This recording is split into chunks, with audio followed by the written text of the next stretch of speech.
¿Sabías que más del 30% de la población mundial es físicamente inactiva, convirtiéndose en un gran desafío para la salud pública y la prescripción del entrenamiento?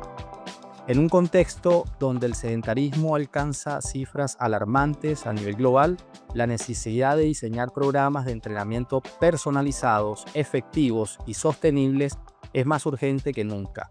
En este episodio abordamos los desafíos y retos que enfrentan los profesionales de la salud y el ejercicio para prescribir el entrenamiento de fuerza e hipertrofia, teniendo en cuenta las particularidades de cada individuo, la importancia de la adherencia al plan.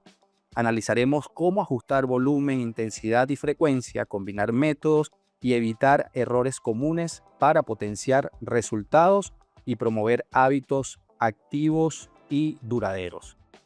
Hola a toda la comunidad de estudiantes y profesionales de la salud. Soy Rafael León, nutricionista y coordinador académico del Instituto Universitario Vivesano, Brasil, y les doy la bienvenida a un nuevo episodio de nuestro podcast disponible en Spotify y YouTube. NutriBreak, el podcast del Instituto Universitario Vivesano. En este espacio abordamos temas relevantes que complementan la formación en nutrición y salud para que puedan seguir creciendo profesionalmente.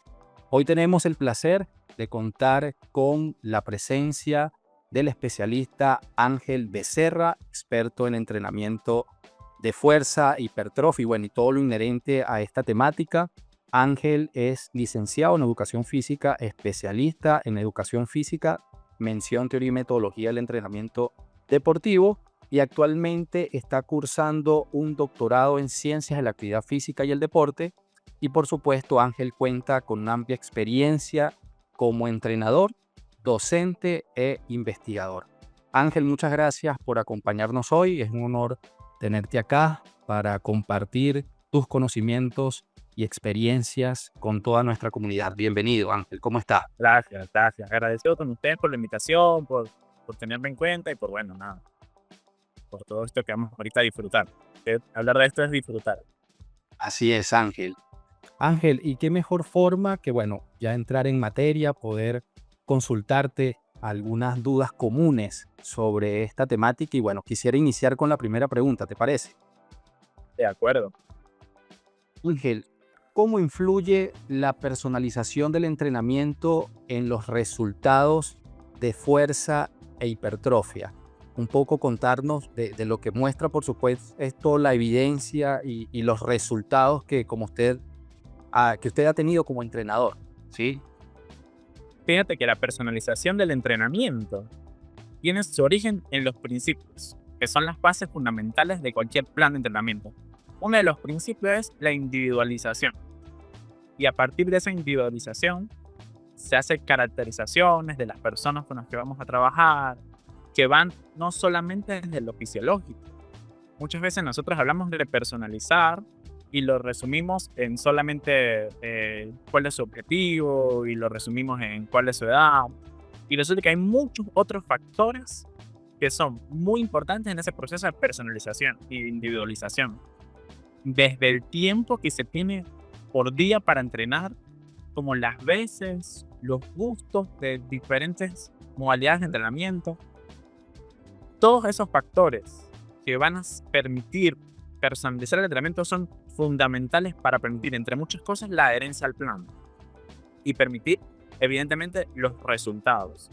Solamente cuando un plan se personaliza, se justifica, se hace coherente, es que la persona, cualquiera que sea, puede llegar a obtener los resultados que desea.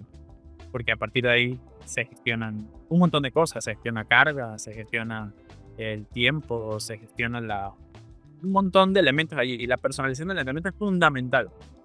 Entonces, esas, que es muy común, las rutinas que nosotros encontramos en Instagram, que son una para todo el mundo, es una falta de respeto a la personalización y a la individualidad de cada ser humano. Entonces sí que es totalmente necesario, porque solamente es el conocimiento de la persona que vamos entrenando es que podemos llegar a su objetivo final, ¿no?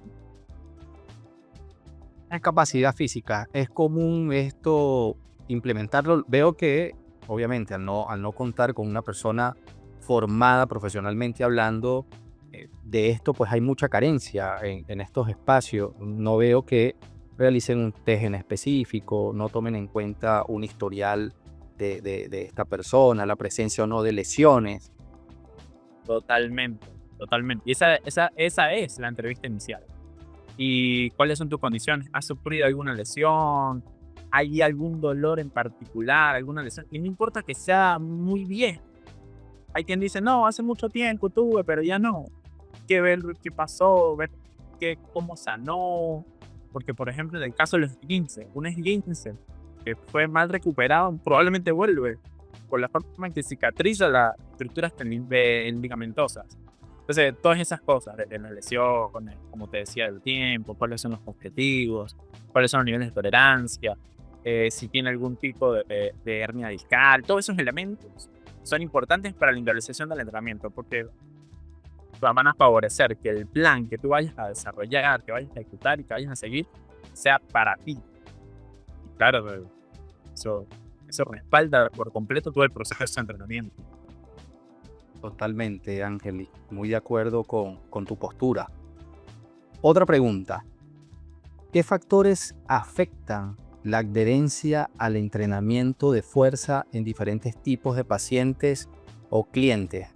Entendiéndose, Ángel, y bueno, usted cualquier cosa me corrige, es la base de todo, ¿no? Cuando hablamos de entrenamiento, la importancia de adherirse a este plan, e incluso nosotros en el ámbito nutricional lo implementamos también, la importancia de que el paciente, el cliente, se adhiera al plan nutricional. ¿Esta fórmula aplica también, o este principio aplica también para el entrenamiento? Totalmente. Y otra vez vamos a otro principio, el principio de la continuidad. Todo estímulo debe realizarse de manera continuada en el tiempo para poder conseguir las adaptaciones que se buscan en este caso. Entonces, ¿cuáles son los factores que influyen en esa adherencia?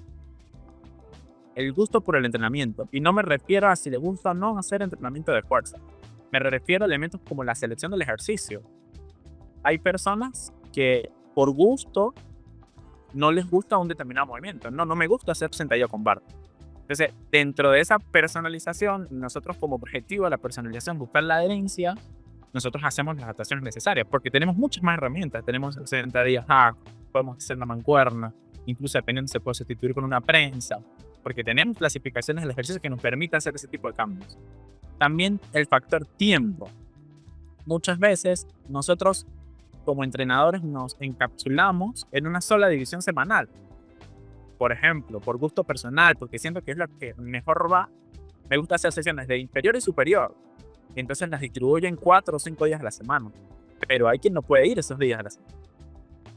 Puede ir 3. Entonces es necesario buscar la forma, la estrategia. A lo mejor será una rutina inferior, superior, full body el tercer día. O podemos hacer push, pull y full body igual el último día. Para de esa forma hacer que la persona vaya con el tiempo que cuente, pueda sacar su espacio, porque resulta que una de las barreras que tienen las personas para incluirse no solamente el entrenamiento de fuerza, sino el ejercicio físico en general, es el tiempo. Entonces, probablemente las pequeñas adaptaciones del tipo de rutina, la selección de ejercicios, incluso hay personas que quieren ir a hacer ejercicio, pero que no están dispuestos a ir siempre muy intensos. Hay un autor muy importante que él decía, a veces, en esa individualización, en esa búsqueda de la adherencia, tenemos que sacrificar intensidad por adherencia. Porque probablemente si en cada sesión la persona va y siempre va muy intenso, siempre está disgustado, porque hay quien no le gusta esa sensación de tanta intensidad en el entrenamiento de fuerza, a lo mejor termine por irse. Entonces nosotros queremos que la persona se adhiera. Entonces sacrificamos ciertos elementos de la carga a fin de cumplir con la continuidad del entrenamiento. Excelente. Y bueno, allí se sigue indudablemente cumpliendo el tema de la personalización, ¿no? Y para eso la comunicación con nuestro cliente debe ser muy directa, muy directa. Muy directa. Sí. A ver, Arkel, sí. ¿Cuál es la frecuencia ideal para entrenar un grupo muscular en personas con distintos niveles de experiencia? Y bueno, entendiéndose también cuando hablamos de frecuencia en general, hay He visto personas que te entrenan 6 días, 7 días a la semana, como hay otras que de repente intentan cumplir con el mínimo viable. Entonces, ¿qué se está hablando al respecto? La frecuencia tiene que ver con otro elemento de la carga, que es el volumen.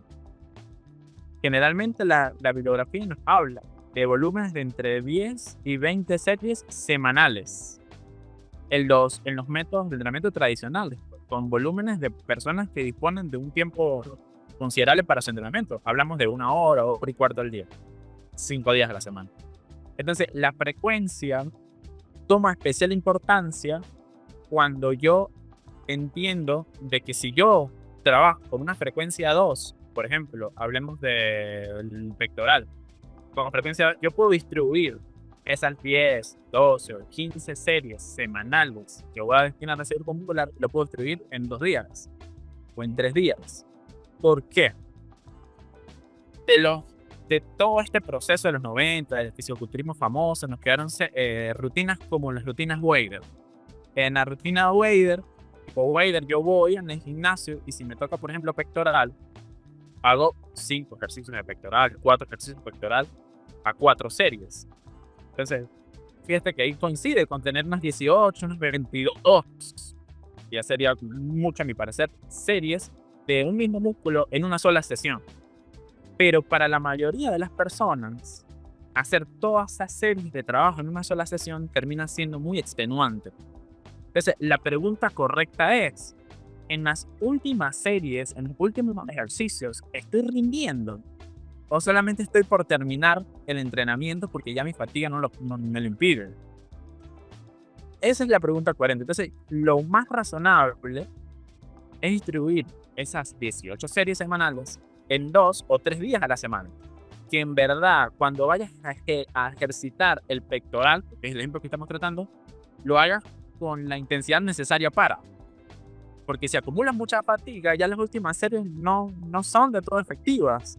Entonces, digamos que estamos un poquito buscando un estímulo que no va a existir, porque nos estamos engañando, no está siendo totalmente intenso porque ya vas muy fatigado. Ahora, está el otro extremo. Esto es para personas que siguen métodos tradicionales, que tienen volumen de trabajo importante. Pero ahora está el otro extremo y seguimos con la barrera del tiempo para entrenar. Y hay estudios muy interesantes sobre los que llaman los SNAC, ejercicios en SNAC. Hace poco publicaron un estudio en adultos mayores. Los adultos mayores 2 veces a la semana, 5 días a la semana, en cualquier hora, hacían 20 sentadillas sin peso, levantándose de una silla, y hacían también 20 elevaciones de talones de pie. Entonces, este grupo, con un volumen, con una intensidad tan baja, sí que logró mejorar la fuerza. En solamente una intervención, ojalá no me equivoque, pero creo que son 8 semanas, logró incrementar la fuerza. Entonces, eso quiere decir que hay que hacer algo, pues. Hacer algo es peor que no hacer nada. Es un tema de la dosis mínima efectiva, pero ¿para qué? Para lo que yo busco. Si lo que busco es sentirme bien, si lo que busco es independencia, como en el caso de este estudio que era con adultos mayores, si lo que busco es incrementar un poco mi fuerza, sí que la intensidad del entrenamiento puede cambiar y la frecuencia, por tanto, también puede cambiar.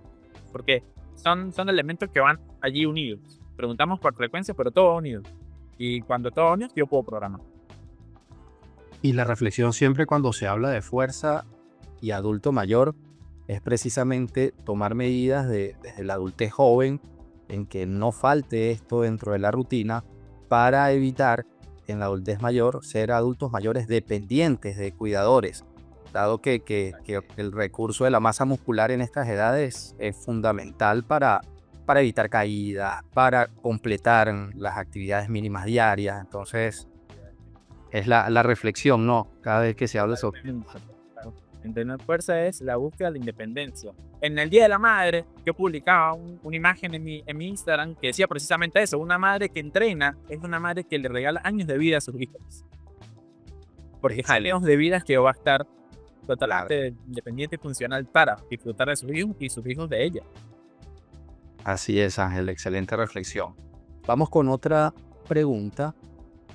¿Hasta qué punto el entrenamiento aeróbico, también conocido, digamos, coloquialmente hablando, el cardio, puede interferir con la ganancia de fuerza y, en consecuencia, de masa muscular. Eso está interesante. En cierto momento, yo creo que quizás en Zapacumplopco se formó una guerra. Los que si hacemos fuerza no podemos hacer cardio porque inmediatamente todas las ganancias se van a perder. Entonces no hacían cardio. Y eso caló mucho. Y hubo un momento en que era muy difícil convencer a las personas de hacer cardio, porque ya no es que si hago cardio pierdo en masa muscular. Ahora, lo que sí es cierto es que digamos que los mecanismos fisiológicos o las adaptaciones que genera un tipo de entrenamiento respecto al otro sí que son diferentes. Sin embargo, nace el entrenamiento concurrente y el entrenamiento concurrente nace en el contexto del deporte. Entonces ellos dicen, entrenamos fuerza y por lo menos unas 6-8 horas para el entrenamiento aeróbico. Pero hablando de deportistas, ellos necesitan rendir al máximo en el entrenamiento de fuerza y necesitan rendir al máximo en el entrenamiento aeróbico. Entonces, el punto crítico está con la intensidad del entrenamiento aeróbico. El que una persona haga una sesión de pesas de 45 minutos, de 60 minutos, y después haga unos 10-15 minutos de entrenamiento aeróbico, no va a hacer que pierda nada. De hecho, todo lo contrario. En el libro de Schoenfeld habla de que el entrenamiento aeróbico mejora la vascularización y por tanto mejora los procesos de recuperación para la hipertrofia muscular. Entonces, es un tema de la intensidad. El que hagas entrenamiento aeróbico con una intensidad baja moderada 3 veces a la semana no va a influir en la ganancia de masa muscular. Aparte que hay un aspecto nutricional también importante, que ahí no me meto mucho, pero si nosotros estamos en un superávit calórico, considerando que el nutricionista considere ese gasto que estás teniendo por el ejercicio aeróbico, no hay razones para que no haga ejercicio aeróbico. Todo lo contrario, el ejercicio aeróbico es muy importante para la salud, para muchos otros elementos. Entonces esa guerra no debería ya existir. Sí. La angiogénesis también, que es uno de las grandes virtudes que nos da el ejercicio aeróbico. Y hablar de formación de nuevos vasos, hablamos de que ese músculo se va a nutrir mejor, va a llegar los nutrientes de manera mucho más rápida. Usted lo resaltaba, la vascularización. Y bueno, excelente que nos puedas aclarar este tema. Y otro tema que me sumo también al debate, el tema del ejercicio concurrente, que es hoy en día uno de los más recomendados para ver resultados bastante eficientes en la mejora del tejido adiposo. Entonces, si de repente el objetivo que tiene esa persona no es solo ejercicio aeróbico, sino también la necesidad de sumar el ejercicio de fuerza. Y no es solo ejercicio de fuerza, sino también la necesidad de sumar el ejercicio aeróbico. Así que es un tema indiscutiblemente apasionante para el debate. Vamos ahora con otra pregunta, Ángel. ¿Cuáles son los mecanismos clave que genera hipertrofia y cómo se debe estimular en la práctica? Los mecanismos, hay mecanismos fisiológicos. Los proponían en 2010 Brad Schoenfeld, yo creo que ya lo mencioné, que era la tensión mecánica, el estrés metabólico y el daño muscular. Entonces el entrenamiento de fuerza afecta en gran medida a cada uno de ellos. Pero las aplicaciones prácticas de estos 3 mecanismos fisiológicos se ven en cómo, de qué manera yo dosifico los elementos de la carga. Y los elementos de la carga son, por lo menos, hablamos de intensidad, cuando nos referimos al peso de la barra, o sea, la percepción del esfuerzo, que se traduce en peso de la barra, en volumen, que como lo hablamos, que son las series efectivas que haces durante la semana, la frecuencia, las veces que distribuyes esos estímulos durante la semana, y el tema de la densidad, que tiene que ver con esa relación de trabajo-descanso.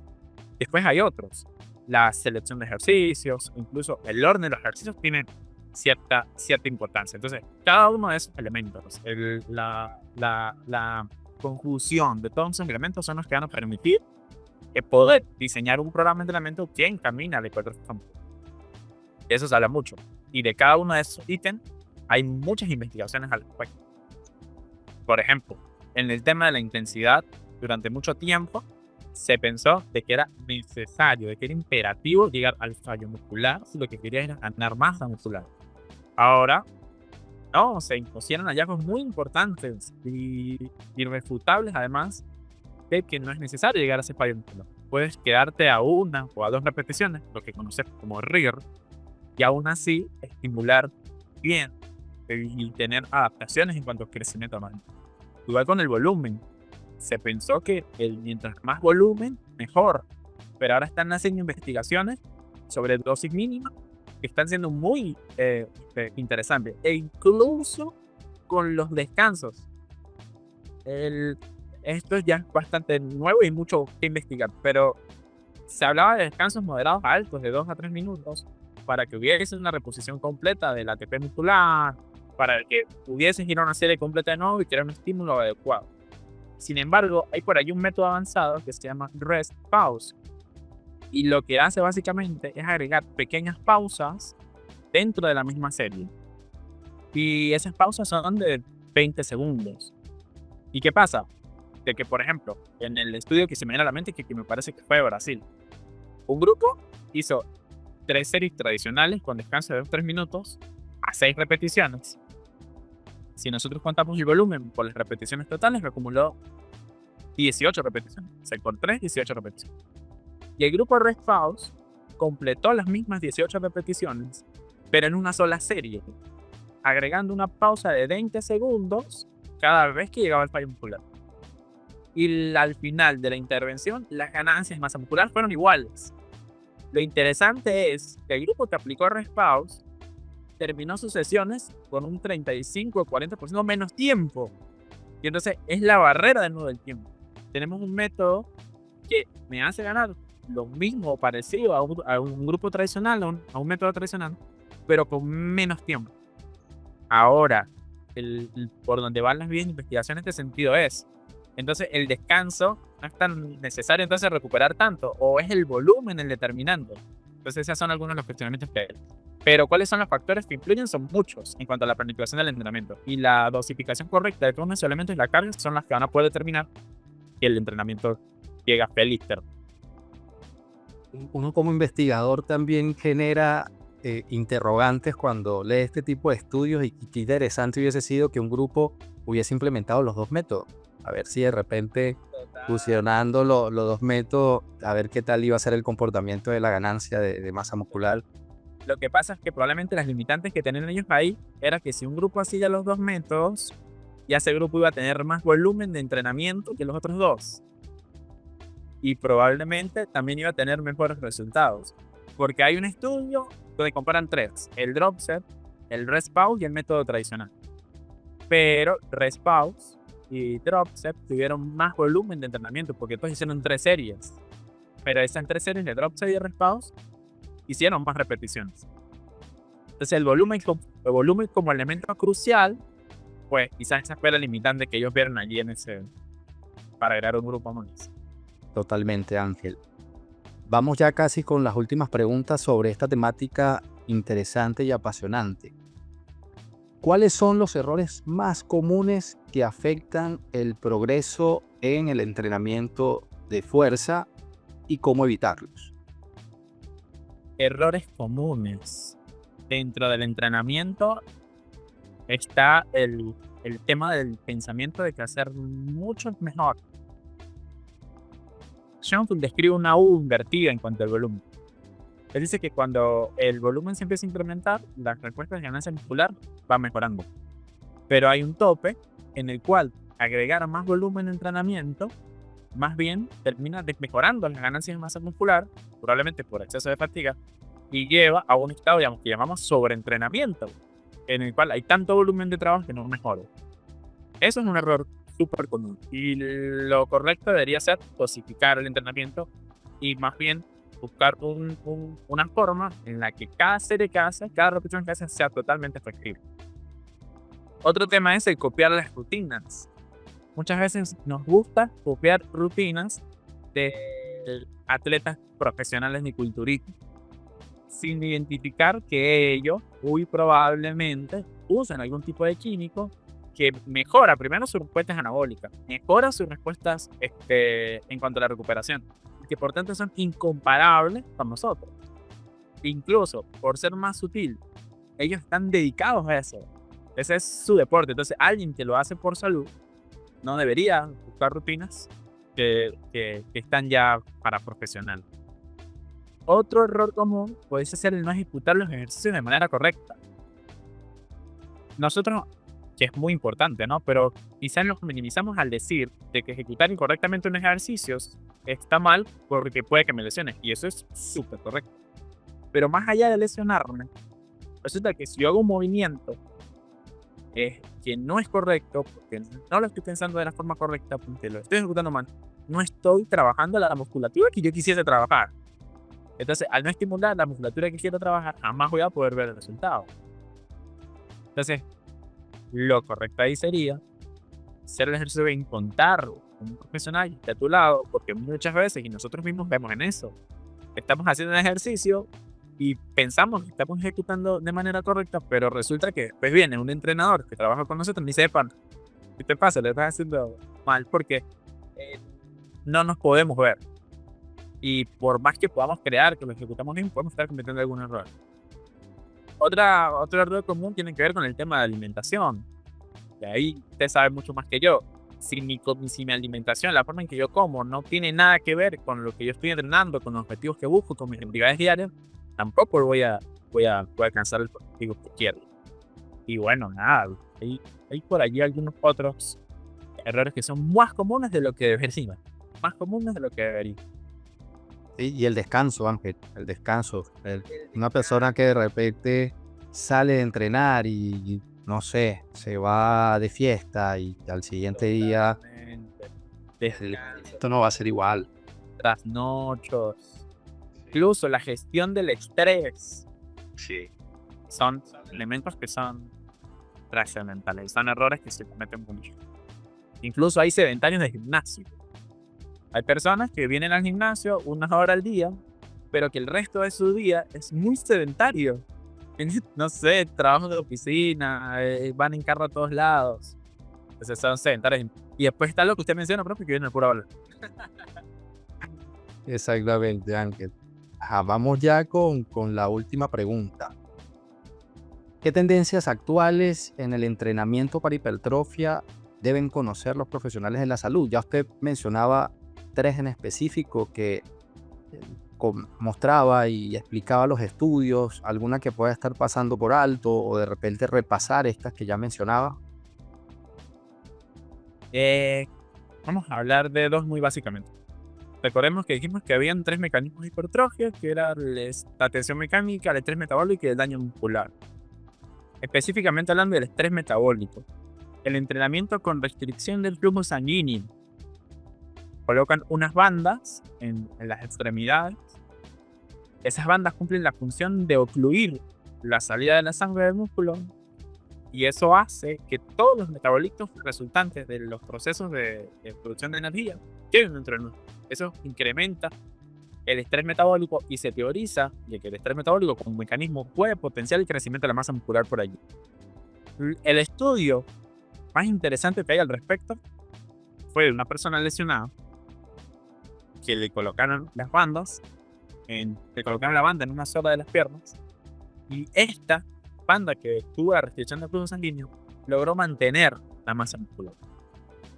Igual hay estudios con personas caminando, una con la oclusión, otra sin la oclusión, y ganan más masa muscular del lado en el que está ocluido. Sin embargo, las aplicaciones prácticas de esto son un poco interesantes y complejas de entender. Los que promueven la restricción del flujo sanguíneo hablan de que hay que tener cuidado con cuestiones cardíacas que pueda tener la persona.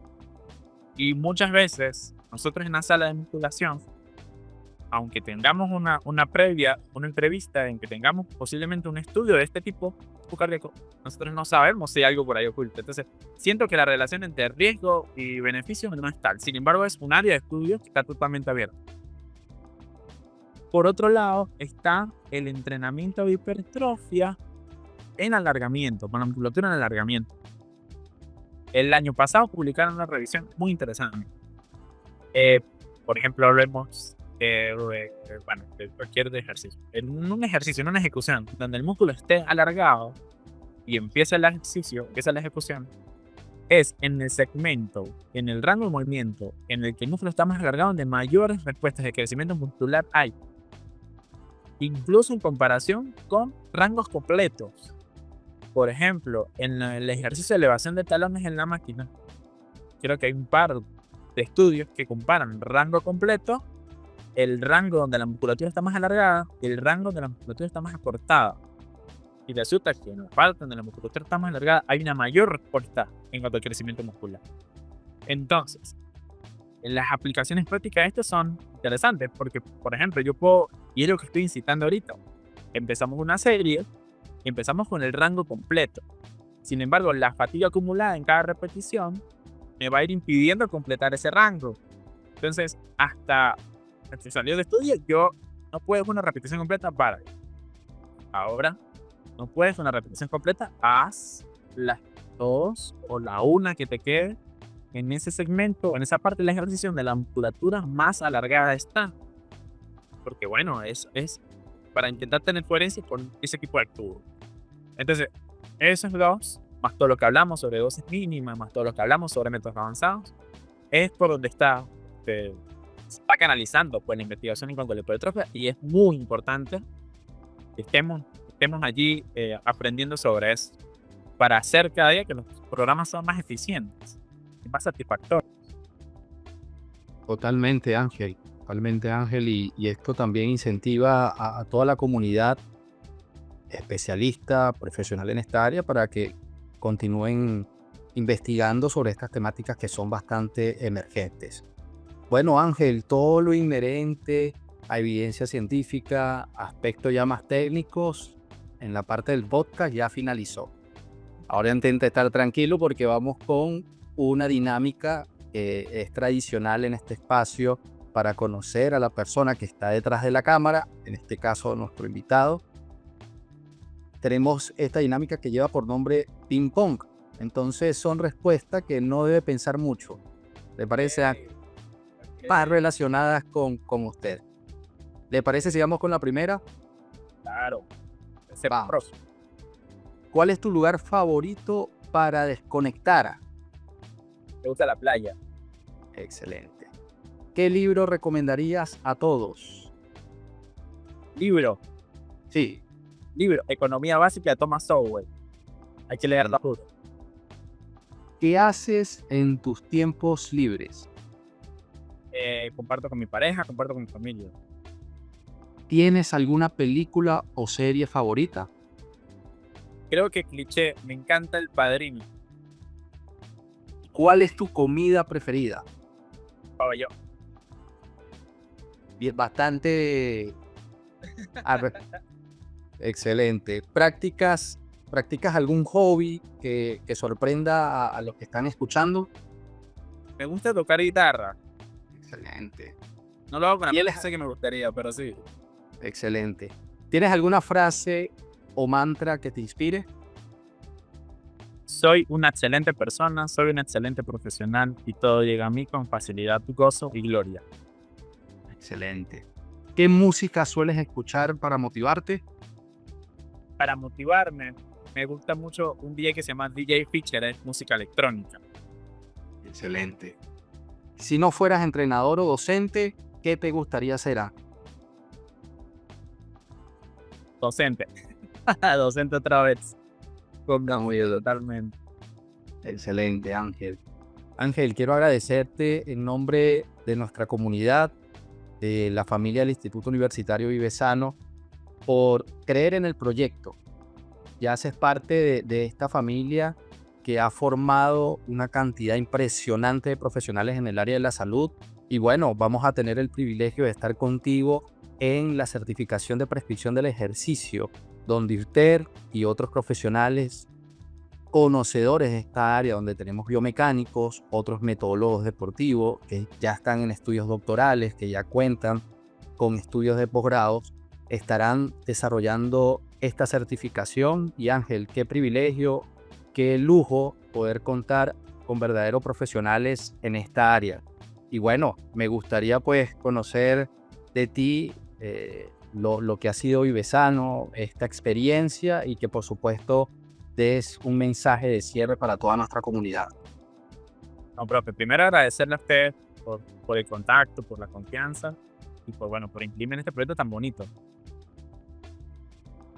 De que la experiencia ha estado muy interesante porque una de las cosas que me gusta de la docencia es precisamente la necesidad de estar informado, de estar constantemente actualizado, de tener que buscar los datos nuevos para llevarle a nuestros estudiantes el mejor conocimiento, ¿no? Y el conocimiento más actualizado. No había trabajado nunca con plataformas online y me parece súper genial poder tener esta oportunidad. Y ha sido total de disfrute, de investigación, de disfrute, de trabajo, de correcciones, así que totalmente una experiencia muy, muy interesante y que ha sido muy enriquecedora para mí a nivel profesional además. Intenta como alentar un poquito más a ese espíritu investigador, ¿no? Que debemos tener y cultivar.